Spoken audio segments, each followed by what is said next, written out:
What's good? You rocking with your girl Venomiss, and I'm here on the Hip Hop channel. For all your hip hop needs, you want to check them out, definitely.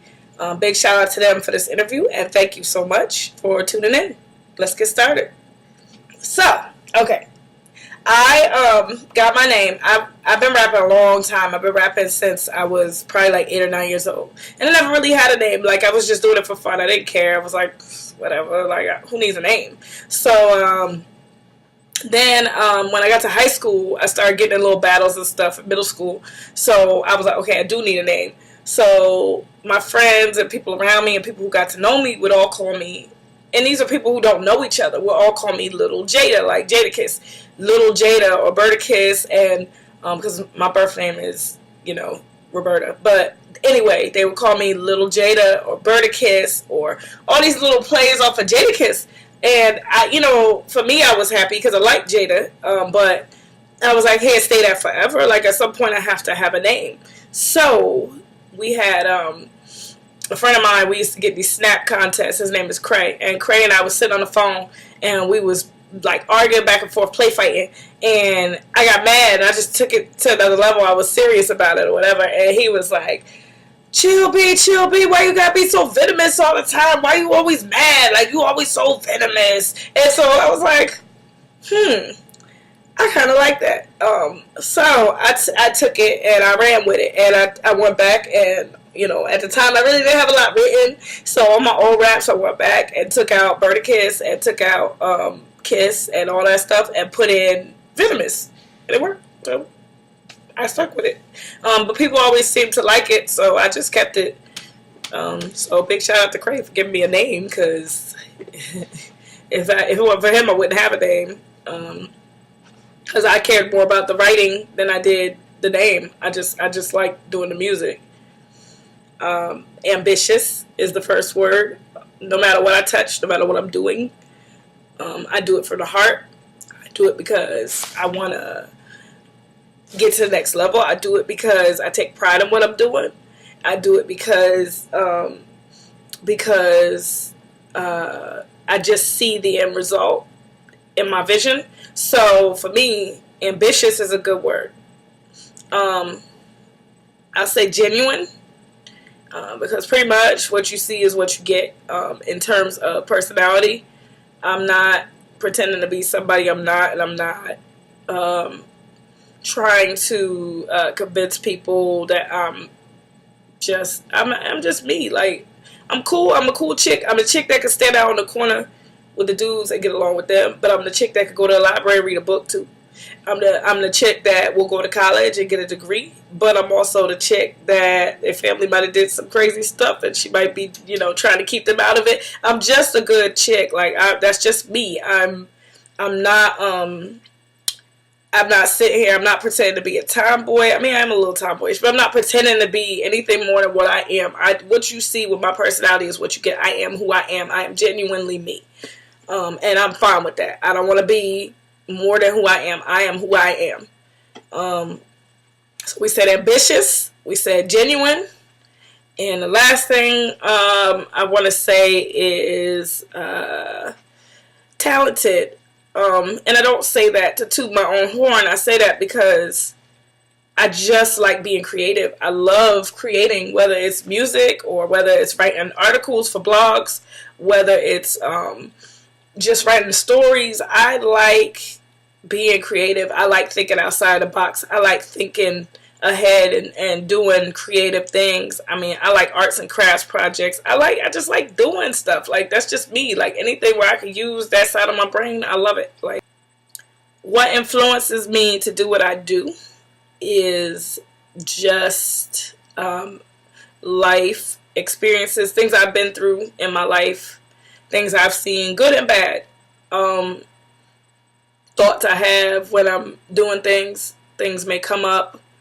And sometimes it's something simple that catches my eye. It could be, I could be having a conversation with somebody and something could be said that I'll be like, you know what?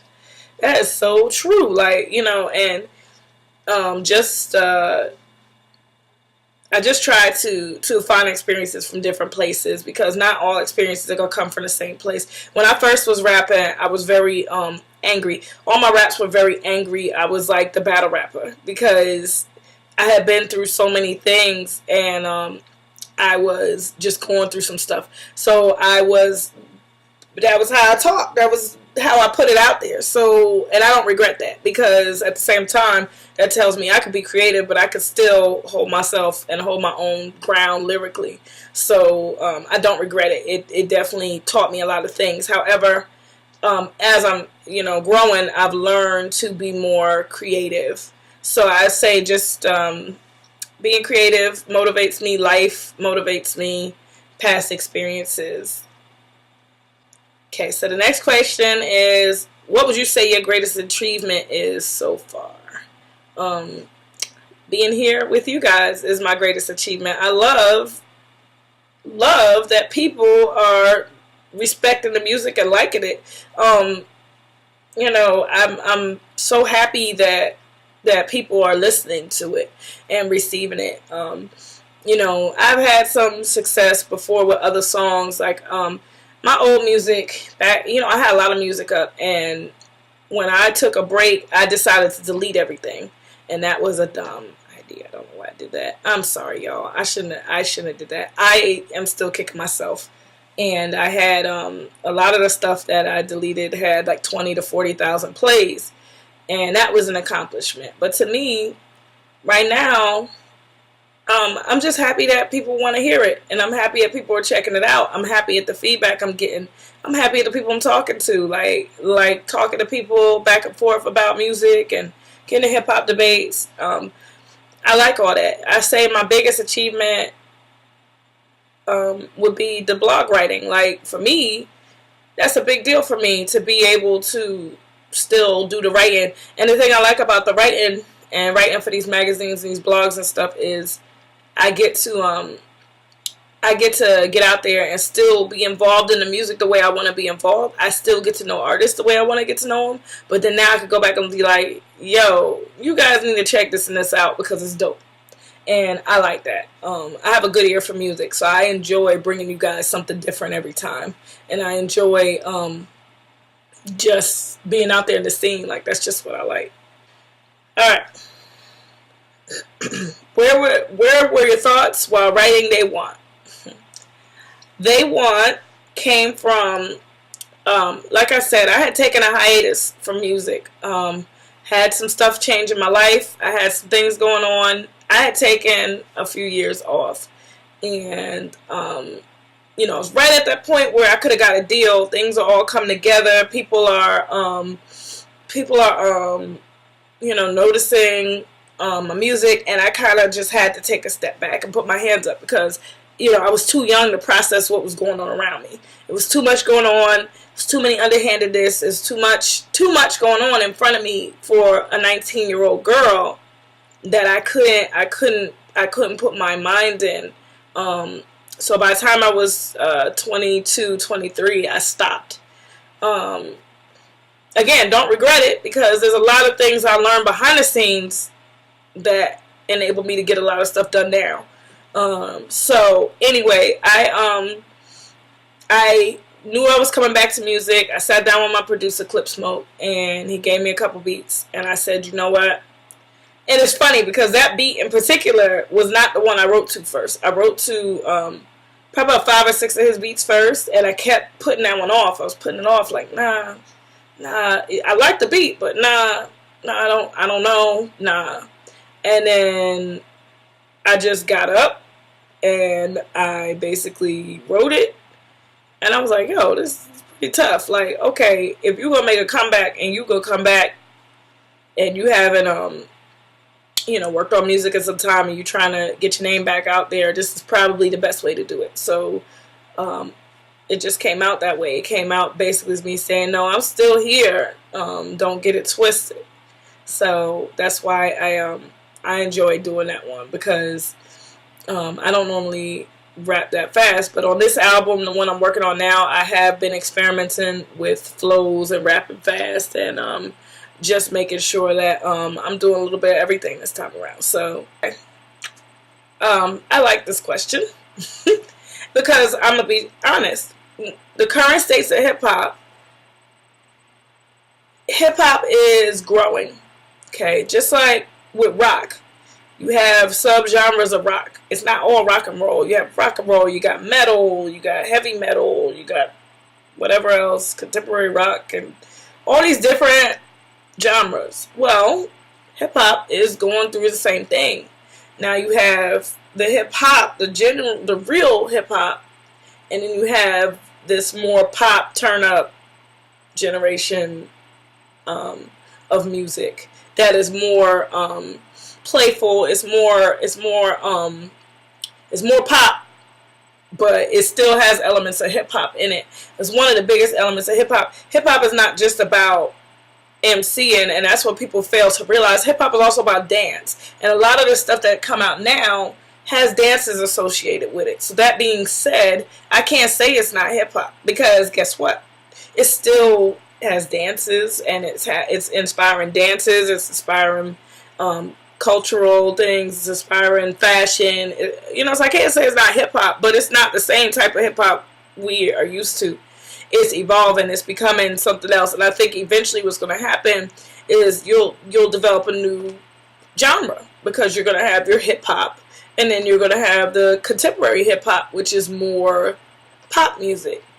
And then you have people like me who, I'm not saying I'm old school, but I'm still kind of a B-girl. Like I like being lyrical. I like being, there with it. So yeah, I could do the turn up records, but I also like being lyrical, and I like doing different things within my songs. So, you'll have people who will bridge that gap between both, who will be able to do both, and it's not a problem.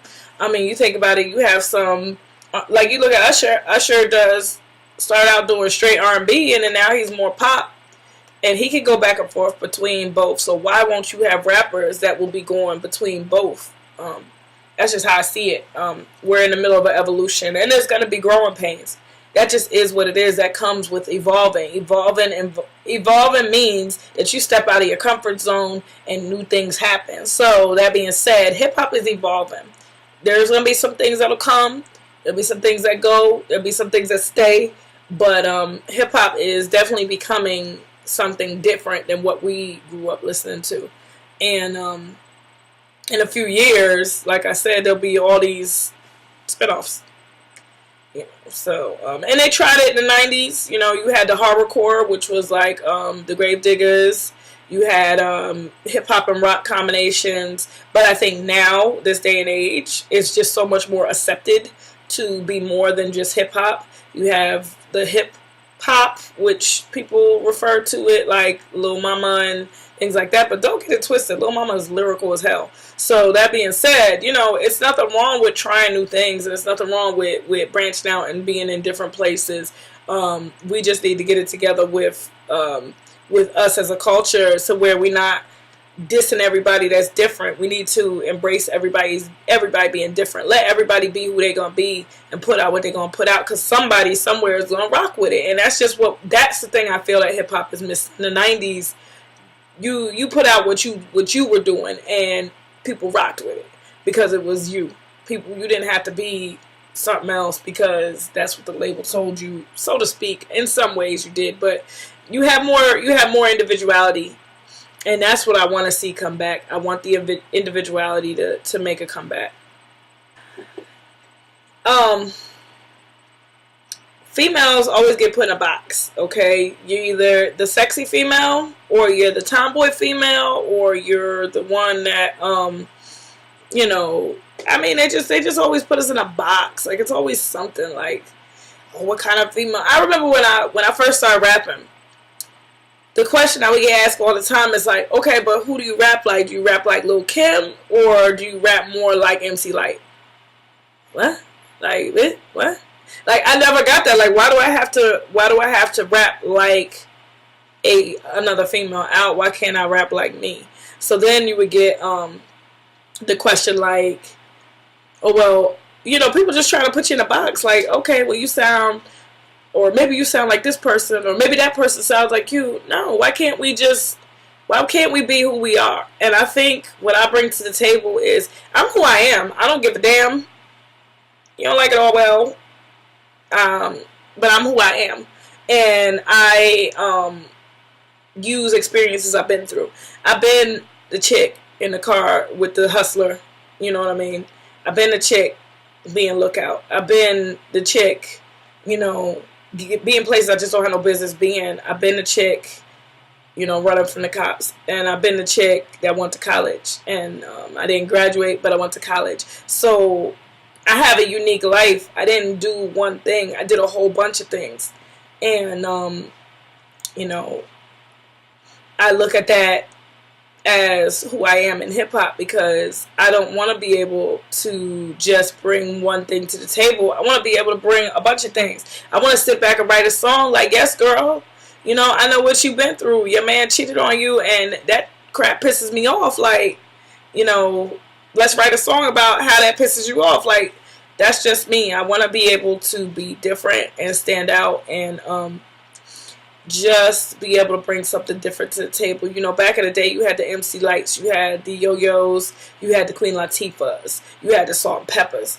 But you had different types of female rappers, and we're getting back to that today. And I love it, and I love to see it, and I hope to bring more of that to the table. I hope to be able to bring people more of that balance.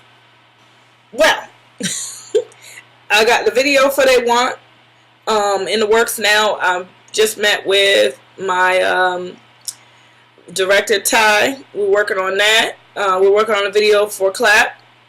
We are working on the album. I'm halfway done as of yesterday, so we are getting through that. Of course, you're gonna see me blogging. I write for Jersey Flow. I write for The Hype magazine. I write for Hip Hop Durso, and I just picked up Game Changer magazine. So I'm writing for several sources, so you'll see my government posted up in the magazine sometimes. Still bringing the culture to the forefront. And I want to continue to grow on that end, because I don't see nothing wrong with being able to do both. I'm not out here, like only writing about myself, and I'm not writing about myself. I'm writing about other people. And I'm bringing there's so many talented artists. Like, have you been on SoundCloud? It's ridiculous. There's so many great artists. And I want to be able to make sure that great artists get to the right people. So that's my contribution, is the writing. You know, I do what I got to do. I try to bring articles that artists can use. That's just what I'm working on. Another photo shoot. Working on my spread for a magazine. Just all around doing a bunch of stuff. Like, try to be nice and not curse. Bunch of stuff. First of all, I want to shout out Team Tori, because Team Tori has really helped me. That's Tori Chu, radio host in Jersey. She's really helped me get a lot of stuff done. I want to shout out the Venomiss team. The So Venomiss team. I want to shout out Venomiss News on Twitter, because that girl is amazing. She keeps up with all my bull and sorts through it and pulls out all the most important things and brings it to her timeline, so I appreciate that. Shout outs to UFA on Twitter, Unsigned Female Artists, because they show me crazy love, so shout out to them. I respect everything you're doing. I want to shout out Husky, Scooby, Clip Smoke, E Sharp, Podium Music, and just basically the fans. Like, thank you a lot for listening to it, and thank you for rocking with it. I really just hope to connect with you guys more going forward, and just really bring you guys something different. I want to bring a project that you guys are proud to listen to. So we're gonna work on it. We're gonna get it done, and it's the first of many, so I ain't going nowhere. So deal with it. Other than that, that's what's up. Shout out to the Hip Hop Channel one more time for having me. Thank you, and good night.